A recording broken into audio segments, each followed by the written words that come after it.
Hello everyone. In this video, we are going to show you about how to configure web server, database server, DNS server, and mail server. And also in this video, we are going to use DigitalOcean as our cloud server provider. The server that we are going to use is the Ubuntu server version 20.04 LTS. So let's get started.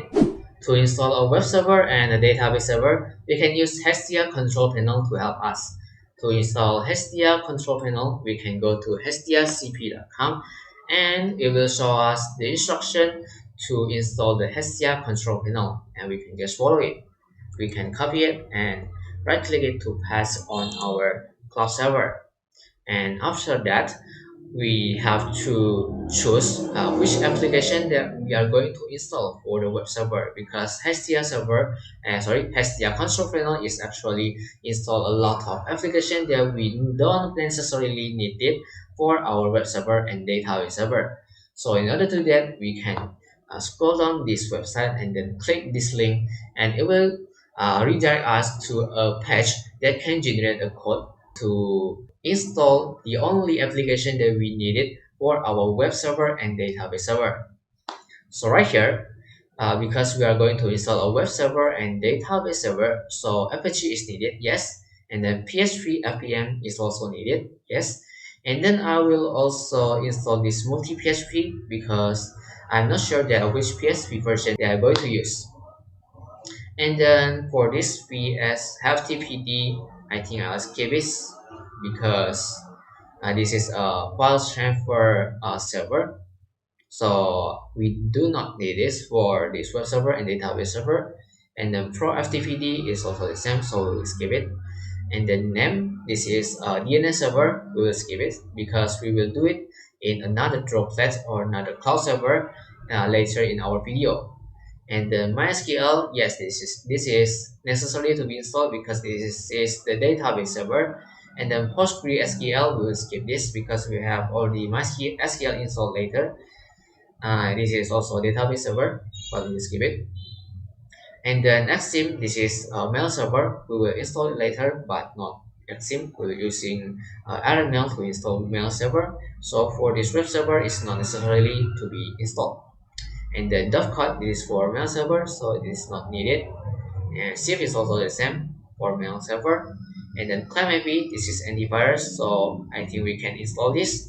And then Spam Assassin, we can skip this because this is to prevent spam for mail, but we don't have mail server in this web server, so we can skip it. And then IP tables, this is firewall, so we can install this. And then fail to ban, it is a application to ban IP address if they insert too much wrong password. So yes, I think we can install this. And then quota, this is file system manager, so I think it's not necessarily needed for our web server, so I think I'll skip this. And then API, yes, I think we did API.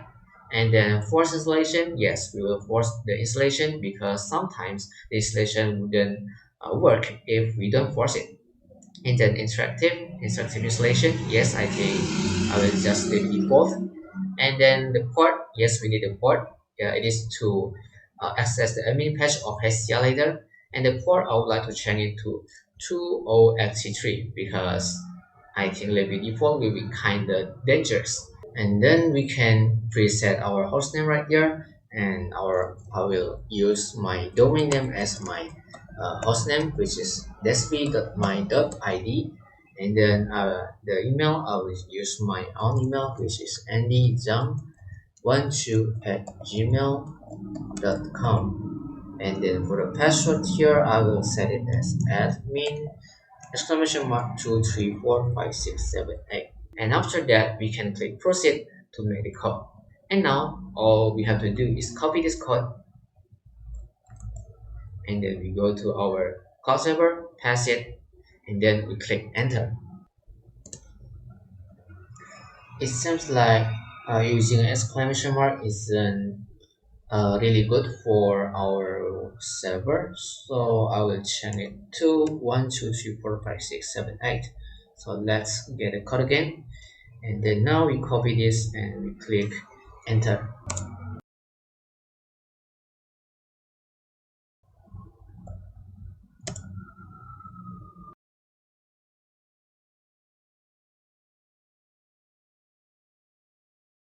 And now all we have to do is to wait until the installation is done.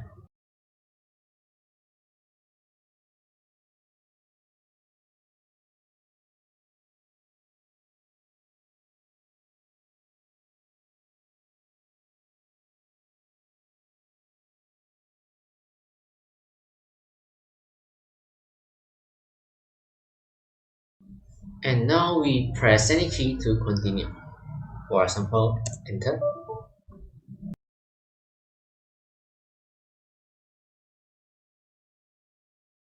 After we have installed HCL control panel, actually the web server and the database server is also being installed.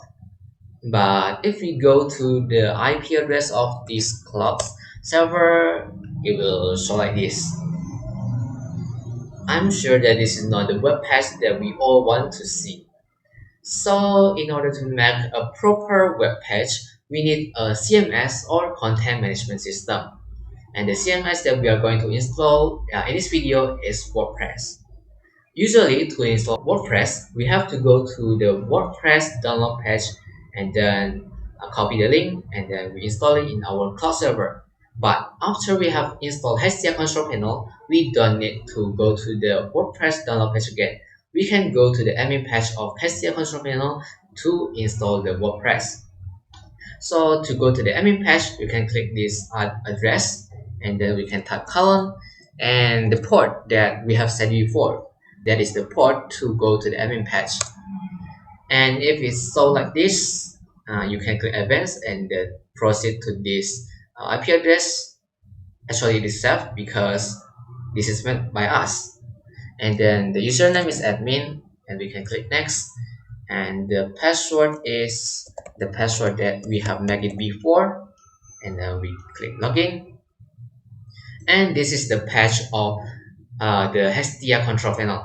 This is the admin page and actually in this admin page we can do a lot of things. For example, we can check the file that we have in our web server and we can also check the statistic of usage of this HCL control panel, like how many web domain that you have made, or DNS zone, mail domains if you have, and also you can configure your application that you have installed using HCL control panel at here. But right now we are going to make a proper web page. To do it, we can click this web menu, and then we can click this edit like pencil, and to install the CMS WordPress, we can click this quick install app. But to make a good web, it is not only have to be beautiful, but also safe.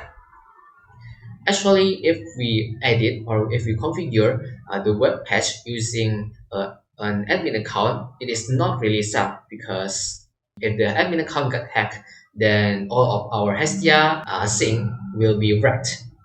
So we have to make a user account. To make a user account, we can click this user menu and then we can click this add user and we can specify the username and the name and also the email. I will use the email for this. The password right here, I will make it like this. Okay, after you have specified all of them, you can click save. And now we have to delete this domain because this is made by the admin account, but we have to make it using a user account, so we have to delete it. And after that we have to go to the user account by clicking this, like entering a door, and then we can create a web domain here because we have deleted before, which is the domain name before, and then the IP address is this cloud server, and then we click save.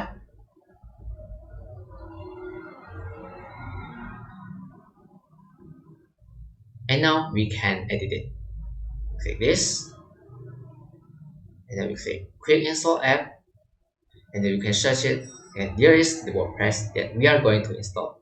We click setup and we have to specify the site name, so I will name it web server and the account username, this is to edit this WordPress, I will name it admin, and the email I will use the same, and then the password, yes, I will make it admin 12345.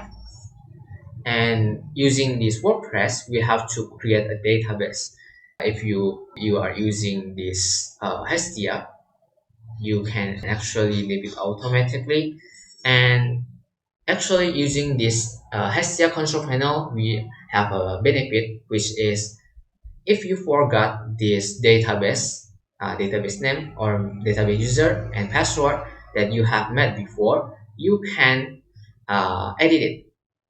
So right here, let me install it first.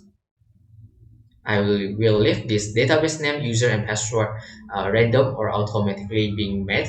So I do know the user is what, the password is what, and the name is what. So if you want to check, you can click this database. And yes, you see the database name is Andi underscore 54x22. And the username is this. And if you forgot the password, or if you do know the password like me right now, you can click this edit, like pencil one, and you can actually change the password. Okay, so this is a kind of advantageous for us. And now, even though we have installed WordPress in our web page, the WordPress is still not functioning well because we do not have a DNS server to resolve our web domain or domain name into this IP address. And since we do not install the WordPress in our IP address or in our cloud server IP address, the IP address will still appear the same. So if we access to the IP address like this, it will still show the same web page like the beginning. And if we access to the domain name, it will not resolving because we don't have a DNS server. So the next thing that we are going to do is to install a DNS server. DNS server application that we are going to use is Bind9.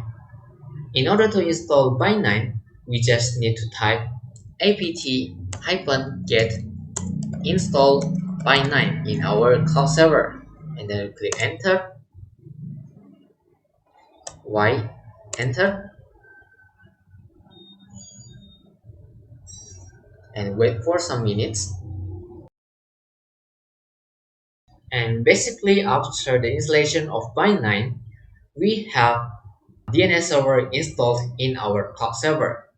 But this DNS server still has no record of our domain name, so it could not resolve the domain name of our domain. So to make a record, we have to go to the directory of Bind9. The directory of Bind9 is /etc/bin, and after that we type ls to check the files that has in there. And then the first one that we have to configure is the named.conf.options. Basically, this file consists of the rules of our DNS server.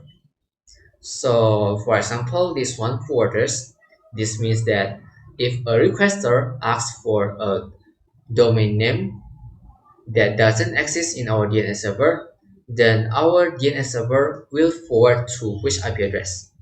So we will remove this double slash to activate this command, and we would like to forward it to Google DNS server, which is this and this, and we would like to forward it to Clear DNS server, so it will be like this. And we have to remember that every single command in this name.conf.option file should be ended with semicolon. And now we can also configure about which IP address that is allowed to use this DNS server. To do it, we can use listen on command. So if we want to allow this IP address or this net ID to use our DNS server, we can set like this. Or if you want to make another one, for example like this, it is also okay. But if you don't want to limit anyone, you can just remove this, and then you just need to type any and then semicolon. And after that, you can click ctrl and then O to save the file, and then ctrl and X to exit the file. And after that, we have to check whether our configuration is right. To check it, we should type named hyphen check conf enter. If it doesn't show anything, then our configuration is right. After that, we can do ls again to check our file. The next thing that we are going to configure is the zone of our domain name. So to configure it, we can go to the name.com.local or .default zones. So in this file, it has some template of it, so we can follow this format to make a zone for our domain name. In this video, the domain name that we are using is desp.my.id. So we will do it like this, and then we give a bracket and semicolon, make the type master semicolon, and then the file we haven't made it, but we can type it first like this. The directory is in, the file is in etc/bin/db.desp.my.id. Then we end it with semicolon, and then we can save it and close it. After that, we can check whether our configuration is right by doing named hyphen check conf, then type the name of the file we have configured before. Then we click enter. If it doesn't show anything, then our configuration is right. And after that, we have to configure the file that we have set it in the zone before. And now, instead of making a new file that named db.desp.my.id, we can just do something like this. Copy the file as the template of our file, so we don't really make it from the beginning. So it will be like this, and then when we access to the file, it has a template, so we wouldn't be very hard to make it. So right here, the things that we are going to edit is this. We have to change the localhost into ns1.desp.my.id, which is the name server of our domain name. And then we have to change this one into desp.my.id, which is the domain. And we have to remember that every single domain name in this file should be end with dot if we use the full name of the domain name. So for example, desp.my.id, this is the full name of domain, so it should be end with dot. But if we didn't end it with dot, for example, if we type ns1.desp.my.id and we forgot to add the dot, it will be read as ns1.desp.my.id.desp.my.id, so it will be doubled. But even though the settings like that, actually it gives us an easiness. So for example, if we want to type ns1.desp.my.id, we can just simplify it to ns1. So we will do it right here.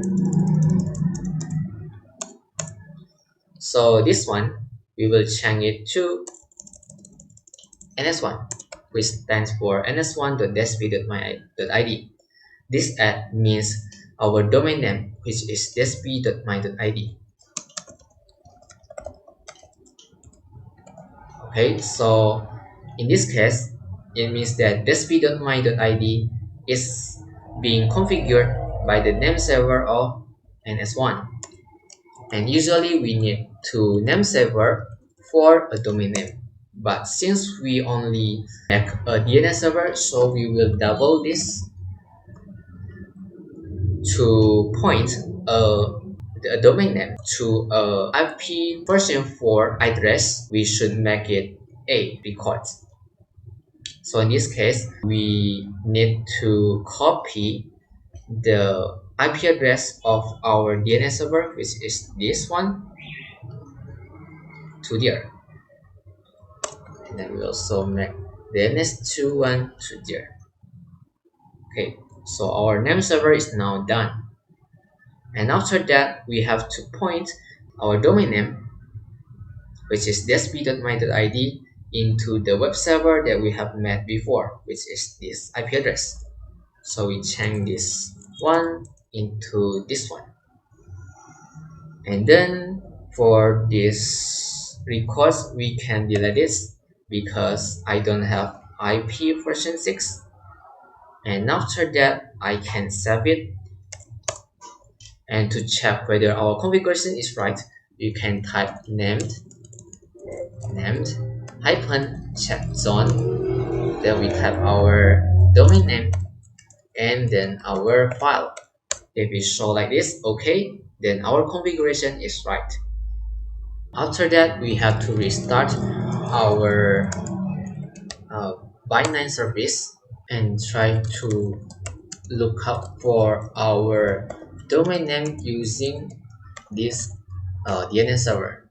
So we do it like this, and yes, now it resolved our domain name. And now, even though we have configured the zone for our domain, but we can't still access to the domain because we haven't told to other DNS server that if you want to access this domain, then you should be using this DNS server.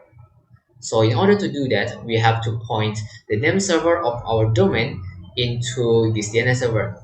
So I have to go to the website of my domain service provider, and basically every domain service provider has different way to edit their name server, but I can only show one because I have only one domain name and using a domain service provider.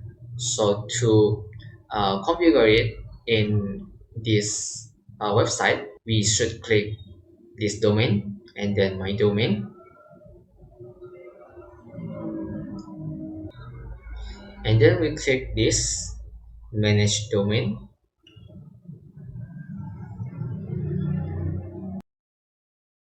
After that, we click this private name server.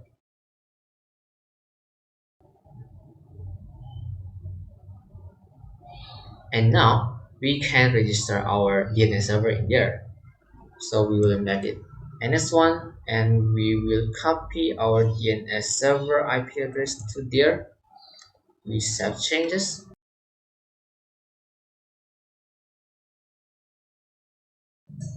Usually, every domain name has two name server or DNS server, but in this case, we only make one DNS server, so we will make a duplicate of it, but we can still use a different name. So after this, we can click name server here.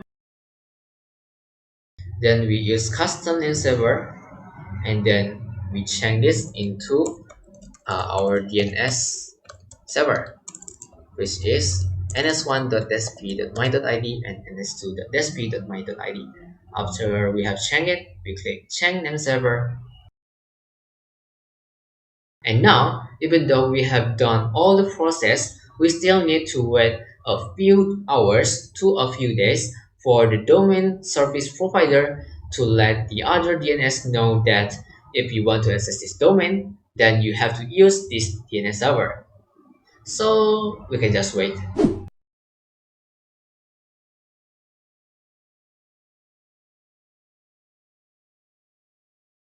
Tomorrow.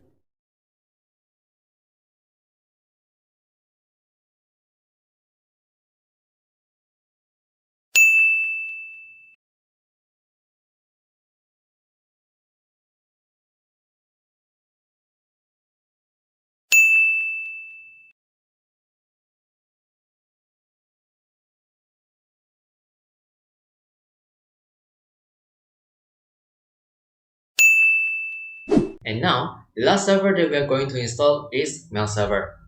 The application that we are going to use in this mail server is RMail. To install RMail, we can go to the RMail official page, which is rml.org, and we can click this download to go to the download page of this RMail. And if you do not know how to install RMail, you can click this document to see the documentation of RMail. And you can search install RMail, and because we are using Ubuntu server, then we can click this Debian Ubuntu. So these are the instructions to install RMail in our Ubuntu server. So before we install RMail in our Ubuntu server, we have to change our hostname into our mail domain name. To change it, we can do nano etc hostname. The first one we have to change it to mail, and the second one is /etc/host. We have to change this localhost to our mail domain name, which is mail.desp.my.id, and then we have to add mail localhost domain. Even though we haven't resolved this mail domain yet, but we can set it first. So right now, if we check hostname -f, if it doesn't show any changes, then you should reboot your mail server. After it is rebooted, then you can see its name is changed to mail, and if we check hostname -f, now it will become our domain name. And don't forget to do apt update and apt upgrade to make sure that all of our data in this Ubuntu server is up to grade or up to date.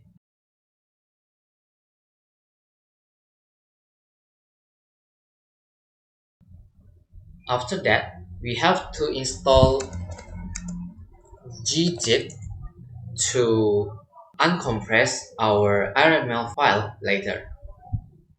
So right now, after it is installed, then we can copy this link, and then we can type wget and then paste this link. Let me retry it. Wget, paste, and then enter.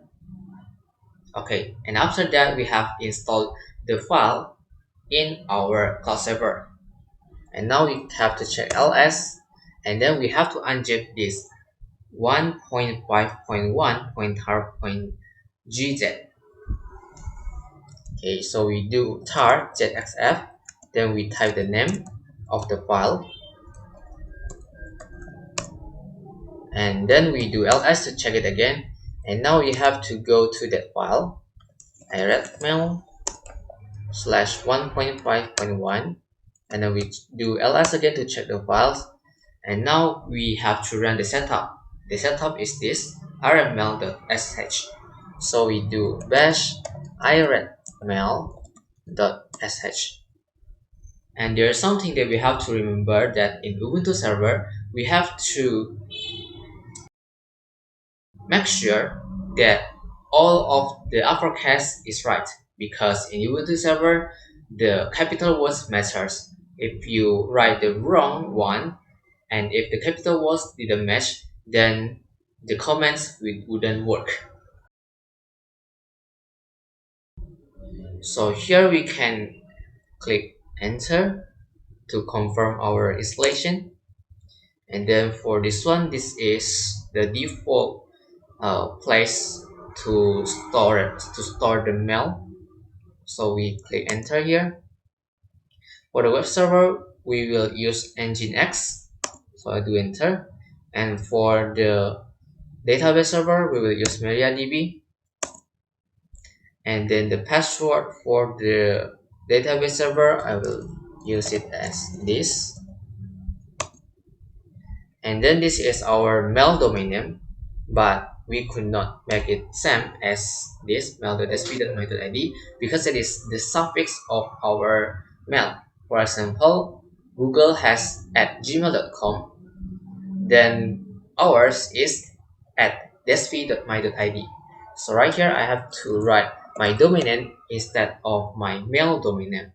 So we click next right here, and for the password here I will make it like this. And for this one, this is the application that we can install. Run Mail is the webmail. Sogo is also the webmail, but is more advanced. And the net data is the system monitor. Our admin is the admin patch later. And then fail to ban is the ban IP that has tried many wrong password. So we can leave it default here. So we click enter. And now it will ask us to confirm our installation. So we type Y here and click enter.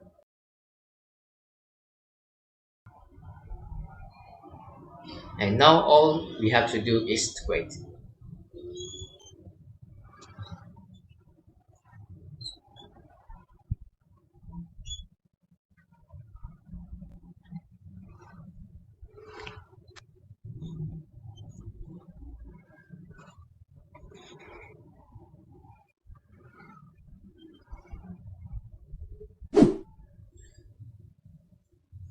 For this one, we can type Y and then enter to copy the firewall sample rules, and restart firewall.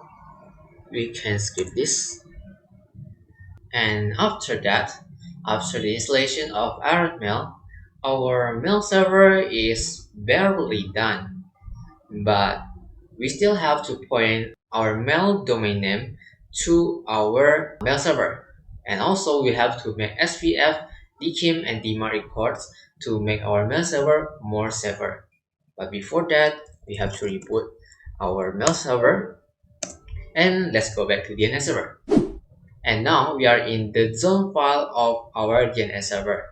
So first thing that I'm going to do is to point my mail domain name into my mail server. So I have to make this, and I have to copy my mail server IP address. So I do this mail and then stat. This mail mean mail.desp.my.id. Then in is inside of the A record, which is IP4 address, and then I pass it right here. And after that, I have to specify that to send mail in or to desp.my.id. I can remove this and replace it with that. It should go to mail.desp.my.id. So this means that if somebody want to send mail to desp.my.id, then it should be directed to mail.desp.my.id. So after that, we have to make SPF records, DKIM records, and DMARC records. SPF records is a record that is used to prevent somebody to impersonate us. So SPF records basically make authorization for some servers or IP address that could use our domain name in order to send an email. So to make a SPF record, we can type add right here and then in, and SPF is text records. And now we can make the SPF by making a quote marks, and then we type V, which stands for version, equals to SPF version 1, and then we type A. This is to authorize a domain name. Then we use mail.desp.my.id, and then I would like also to authorize my IP address. I'll copy it here and paste it, and then I will do hyphen all. This hyphen all means that unless the domain name is mail.desp.my.id or the IP address for is 165.22.240.6, then the email should be rejected. So we shove it here and we check it first whether it's right or not. Check John desp.my.id, leave this desp.my.id. Okay, then it is right. Now we go to the external file again, and now we will set DKIM records for our mail server. DKIM records is used to prevent impersonating also, but it uses some keys. So to make these DKIM records, actually it's kind of easy in RML. So all we have to do is to go to our mail server that has RML in it. Then we do root, and after that we just need to type mfsd hyphen new showcase, and it show the code for our DKIM. So now we have to copy this, and we have to make a notepad first. Okay, and we paste it here, and now all we have to do is to change this 3600 into in, and we change the space to tab. Okay, now we copy all of this and paste it here. And now we do save, and we check again, and it's right. Okay, so the DKIM records is done. So the last one that we are going to make is DMARC records. DMARC records is basically a guide for the server when somebody doesn't pass the SPF and DKIM records, then what should the server do? So to make this, we can type underscore DMARC, then our domain name, but if you don't want to type it, it's okay, but don't leave a dot in this DMARC. And after that we type in txt, then quote marks, then we type v equals to dmarc1. This is the version of the dmarc. Then we type p equals to reject. This means that if somebody doesn't pass DKIM and the SPF, then it should reject the mail. And then I will type rua mail to andizang12@gmail.com. This means that when somebody doesn't pass this SPF and DKIM records, then it should send a report to this email. And then I will write DKIM a DKIM equals to s. This is the alignment of DKIM. So when a DKIM is not sent exactly with the DKIM we have here, then it should reject the mail. So the same thing we will do for the SPF. So a SPF equals to s, and then I will make PCT equal to 100. This PCT means percentage. So the percentage of the email that will be checked is 100%. After that, we check it again, and it's okay. And now don't forget to restart this binary. Okay, so right now all we have to do is wait, but we can make a user first, so later we can communicate between each other. So I like to go to the IP address of my mail server. To go to the admin page, we should go to admin, and the username is postmaster.sp.my.id, and the and the password is set before. And now we have go to the admin page of our mail server. To add a user, we can click this add and add user. So right now I will make 5 users for each of our group. So the first one is me, then your password here. There's some rule here, so I will have to follow the rule and then confirm, then add. Okay, I'd like to add more.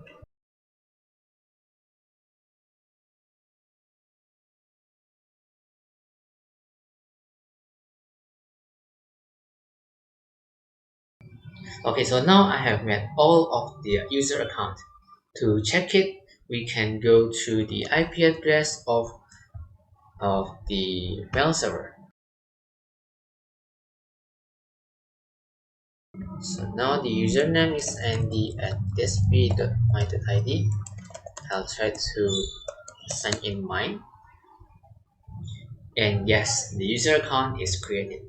A few moments later. And now, since the mail domain name has been resolved, I will ask my friends to send emails to my account, and I also will send emails to them to check whether we can communicate between each other in this mail server.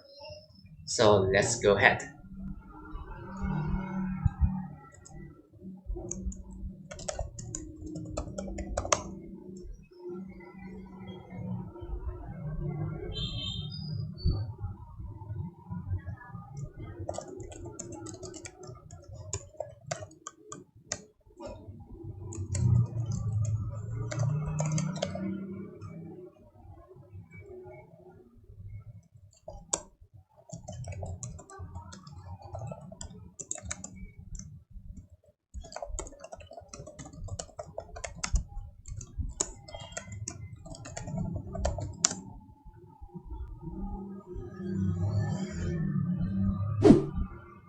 And now, as you can see, we can send email to each other.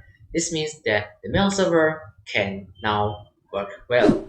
I think that's all that I can explain about how to configure and install web server, database server, DNS server, and mail server. Thank you for watching.